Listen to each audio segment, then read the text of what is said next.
राधानगरी तालुक्यातील तुरंबे इथल्या श्री सिद्धिविनायक मंदिरात आजपासून ज्ञानेश्वरी पारायण सोहळा आणि अखंड हरिनाम सप्ताहाला सुरुवात झाली आहे।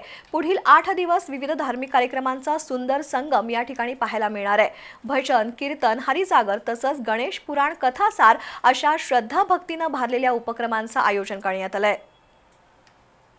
तुरंबे इथल्या श्री सिद्धिविनायक मंदिरात ज्ञानेश्वरी पारायण सोहळा आणि अखंड हरिनाम सप्ताहाला सुरुवात झाली आहे। 8 दिवस चालणाऱ्या या सोहळ्यात कीर्तनकार उदय शास्त्री महाराज, मारुतीराव भोसले, तानाजीराव पाटील, उदय जांभळे, पूर्णानंद काजवे, चैतन्य महाराज, योगीराज कोसावी यांच्या कीर्तनाचा कार्यक्रम होणार आहे।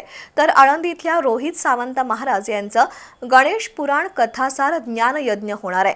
मंगळवारी 25 नोव्हेंबर रोजी हरिभक्त परायण नारायण एक्कल महाराज यांचं काल्याचं कीर्तन होणार आहे। त्यानंतर मंगळवार दिनांक 25 रोजी महाप्रसादानं सोहळ्याची सांगता होणार असल्याची माहिती सिद्धिविनायक देवालयाच्या अध्यक्ष आणि सदस्यांनी दिली। या सोहळ्यात पंचक्रोशीतील भाविकांनी सहभागी होऊन धार्मिक उपक्रमांचा लाभ घ्यावा असं आवाहन भक्त समितीच्या वतीनं करण्यात आलंय।